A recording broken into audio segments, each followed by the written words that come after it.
Welcome to today's episode of Bima Gyan. आज हम life insurance, खास तौर पर एलआईसी की पॉलिसियों से जुड़े एक बहुत ही बड़े सवाल की तह तक जाएंगे। सवाल ये है कि जब बाजार में इतने सारे इन्वेस्टमेंट ऑप्शंस हैं, तो कोई एलआईसी में पैसा क्यों लगाए? अक्सर लोग कहते हैं कि इसका रिटर्न कम है, पर क्या ये कहानी का सिर्फ एक पहलू है? आज हम इसी पहेली को सुलझाने की कोशिश करेंगे। हम सिर्फ रिटर्न के आंकड़ों से थोड़ा आगे बढ़कर देखेंगे कि इन पॉलिसियों का असली मतलब क्या है। और इसे समझने के लिए हम एक बहुत ही पॉपुलर प्लान एलआईसी के जीवन लक्ष्य को एक उदाहरण के तौर पर इस्तेमाल करेंगे। ये एक बेहतरीन सवाल है और इसका जवाब देखिए सिर्फ एक नंबर में नहीं है। एलआईसी पॉलिसी को सिर्फ एक इन्वेस्टमेंट के चश्मे से देखना ही सबसे बड़ी गलती है। ये एक फाइनेंशियल टूल है जिसके 3 मुख्य पहलू हैं। पहला, फाइनेंशियल रिटर्न जो सबको दिखता है। दूसरा, रिस्क कवर जो इसकी असली ताकत है। और तीसरा, जिसे हम बिहेवियरल बेनिफिट कह सकते हैं, यानी आपकी आदतों पर इसका असर, जिसे अक्सर लोग नजरअंदाज कर देते हैं। ये तो बहुत दिलचस्प तरीका है इसे देखने का। चलिए फिर एक एक करके समझते हैं। सबसे पहले कम रिटर्न वाली बात पर आते हैं, जिसने शायद सबसे ज्यादा कंफ्यूजन पैदा किया हुआ है। लोग अपनी पॉलिसी की मैच्योरिटी वैल्यू को म्यूचुअल फंड्स या स्टॉक्स के साथ कंपेयर करते हैं और निराश हो जाते हैं। बिल्कुल। और ये तुलना आप समझिए सेब और संतरे की तुलना करने जैसी है।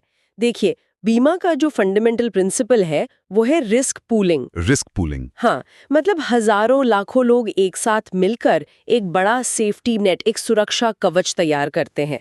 आपके प्रीमियम का एक हिस्सा उस पूल में जाता है जो उन परिवारों की मदद करता है जिनके साथ कोई अनहोनी हो जाती है। अच्छा, तो अब ये कह रहे हैं कि हमें रिटर्न को उस परिवार के नजरिए से भी देखना चाहिए जिसे सिर्फ 1 या 2 प्रीमियम भरने के बाद एक बड़ा डेथ क्लेम मिला। एग्जैक्टली। बिल्कुल। आप सोचिए, किसी ने 25,000 रुपए का एक प्रीमियम भरा और उसके बाद उसकी आकस्मिक मृत्यु हो गई।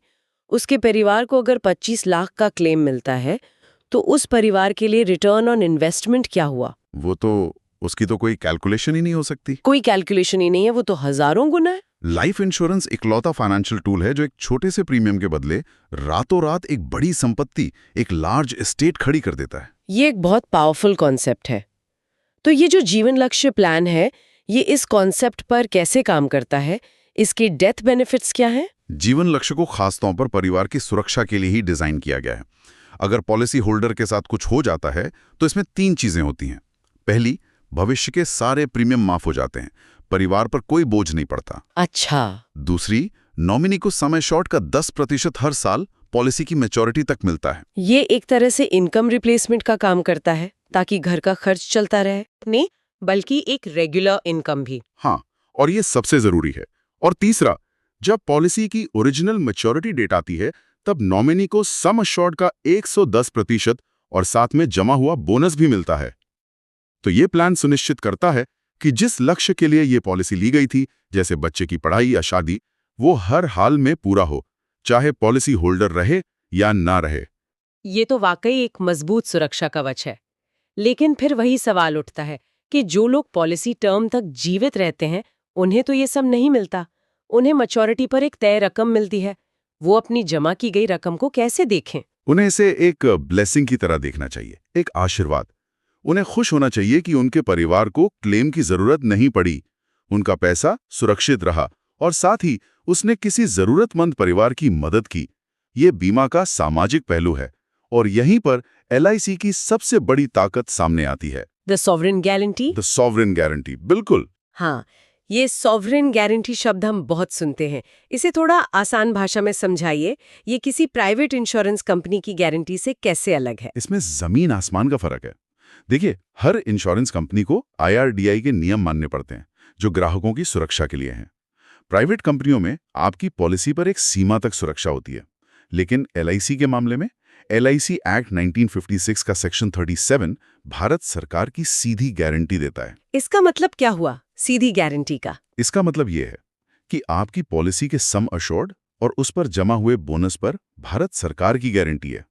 अगर किसी भी काल्पनिक स्थिति में एलआईसी वो पैसा नहीं दे पाती है, तो सरकार को वो पैसा देना ही पड़ेगा, चाहे कुछ भी हो जाए। अच्छा। आपका पैसा देश के खजाने में रखे पैसे जितना ही सुरक्षित है। ये वो मन की शांति है, वो पीस ऑफ माइंड है जो आपको कहीं और नहीं मिल सकता। ठीक है, तो सेफ्टी और गारंटी वाली बात तो एकदम साफ है। ये वाकई एलआईसी का एक बहुत बड़ा प्लस पॉइंट है। लेकिन अब दूसरे मुद्दे पर आते हैं जो इससे जुड़ा हुआ है, अफोर्डेबिलिटी। कई लोग कहते हैं कि प्रीमियम भरने के लिए अतिरिक्त पैसे ही नहीं है, और इसी को लेकर कई financial planners by term invest the difference यानी BTID की सलाह देते हैं। वो कहते हैं कि एक सस्ता टर्म प्लान खरीदो और बाकी पैसे म्यूचुअल फंड्स में लगा दो। ये एक बहुत ही प्रचलित तर्क है और ये हमें इंश्योरेंस के तीसरे पहलू पर लाता है, अब बिहेवियरल बेनिफिट। BTID का मॉडल कागज पर बहुत अच्छा लगता है, लेकिन ये एक बहुत बड़ी चीज मानकर चलता है, और वो है आपका अटूट अनुशासन, आपकी फाइनेंशियल डिसिप्लिन। मतलब BTID की सफलता इस बात पर निर्भर करती है कि आप टर्म प्लान का प्रीमियम देने के बाद बचे हुए पैसे को हर महीने बिना चूके अगले 20-30 सालों तक लगातार इन्वेस्ट करते रहें, चाहे बाजार ऊपर जाए या नीचे, चाहे घर में कोई शादी हो या कोई और खर्च आ जाए। ईमानदारी से बताइए कितने लोग ऐसा कर पाते हैं? ये तो सच है, जिंदगी में कुछ ना कुछ लगा ही रहता है। कभी कोई छुट्टी का प्लान बन जाता है, कभी कोई इमरजेंसी आ जाती है, और सबसे पहले बचत या इन्वेस्टमेंट पे ही गाज गिरती है। बिल्कुल, यहीं पर जीवन लक्ष्य जैसी ट्रेडिशनल पॉलिसी एक फोर्स सेविंग्स का काम करती है। जब LIC से प्रीमियम का नोटिस आता है तो वो आपके लिए एक मजबूरी बन जाती है, एक कमिटमेंट जो आपने अपने परिवार के भविष्य के लिए किया है। ये आपको अनुशासित बनाता है। ये धीरे धीरे बिना आपको पता चले एक बड़ी रकम बना देता है जो शायद आप खुद से कभी नहीं बना पाते। तो जिसे लोग बग समझते हैं वो असल में एक फीचर है। तो ये एक तरह से अनुशासन बनाने का टूल है। लेकिन फिर भी शुरुआत कैसे करे? अगर कोई महीने का 40,000 रुपए कमाता है तो वो प्रीमियम के लिए पैसे कहाँ से निकाले? यहाँ सोच बदलने की जरूरत है। इसे एक खर्च की तरह मत देखिए, इसे अपने बजट का एक अटल हिस्सा मानिए। जैसे घर का किराया? ये बच्चों की स्कूल की फीस। बिल्कुल। एक छोटा सा मेंटल एक्सरसाइज करते हैं, ठीक है? मान लीजिए आपकी नौकरी बदलती है और नई नौकरी में आपको 40,000 की जगह सिर्फ 36,000 रुपए मिलते हैं। क्या आप अपना घर नहीं चला पाएंगे? हाँ, चला तो लूंगी। शायद बाहर खाना पीना थोड़ा कम कर दूंगी या महंगे कपड़े खरीदना बंद कर दूंगी। कुछ छोटे मोटे एडजस्टमेंट करने पड़ेंगे, पर घर तो चल ही जाएगा। बस यही तो इसका जवाब है। अगर आप 10% कम आय में अपना घर चला सकते हैं तो क्यों ना आज ही स्वेच्छा से ये मान लें कि आपकी सैलरी 10% कम है।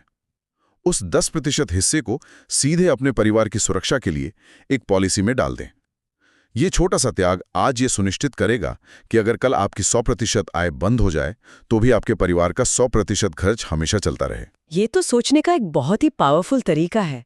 ये एक्स्ट्रा पैसे होने के बारे में नहीं है, बल्कि अपनी मौजूदा आय के एक हिस्से को प्राथमिकता देने के बारे में है। बिल्कुल, और जरूरी नहीं कि आप पहले दिन से ही बहुत बड़ी पॉलिसी लें। आप एक छोटे सम एश्योर्ड से शुरुआत कर सकते हैं। जैसे जैसे आपकी आय बढ़े आप और पॉलिसीज ले सकते हैं। जीवन लक्ष्य जैसे प्लान में आप मंथली प्रीमियम पेमेंट का ऑप्शन भी चुन सकते हैं, जिससे बोझ कम महसूस होता है। आप इसमें accidental death and disability benefit rider जैसे एड-ऑन्स भी ले सकते हैं, जो बहुत कम अतिरिक्त प्रीमियम पर आपको ज्यादा बड़ी सुरक्षा देते हैं। और जाहिर है हम यहाँ जो भी प्रीमियम अमाउंट या फिगर्स की बात कर रहे हैं वो सिर्फ उदाहरण के लिए है। असली प्रीमियम किसी भी व्यक्ति की उम्र, पॉलिसी की अवधि और सम एश्योर्ड पर निर्भर करेगा। हाँ बिल्कुल, ये हर व्यक्ति के लिए अलग होता है। इसे उनकी जरूरत के हिसाब से टेलर किया जाता है। ये चर्चा वाकई बहुत ज्ञान देने वाली रही। इसने बीमा को सिर्फ रिटर्न के नजरिए से देखने की बजाय गारंटीड सुरक्षा, मानसिक शांति और अनुशासित बचत के एक मजबूत टूल के रूप में देखने का एक नया नजरिया दिया है। इसका सार यह है कि बीमा एक व्यक्ति के नाम पर लिया जाता है, लेकिन ये उसके लिए नहीं बल्कि इसके पूरे परिवार के लिए होता है। और सॉवरेन गारंटी के साथ जो मन की शांति मिलती है कि आपका पैसा और आपके परिवार का भविष्य पूरी तरह सुरक्षित है, वही इसका सबसे बड़ा रिटर्न है। जीवन लक्ष्य जैसे प्लान का असली मकसद ही यही है कि जो सपना आपने अपने बच्चों के लिए देखा है वो हर हाल में पूरा हो। एक बहुत ही जरूरी बात जिसके बारे में हम सभी को सोचना चाहिए। अगर कोई इस बारे में और जानना चाहता है तो कृपया नीचे कमेंट करें और इस चैनल को लाइक, शेयर और सब्सक्राइब करना ना भूलें। धन्यवाद।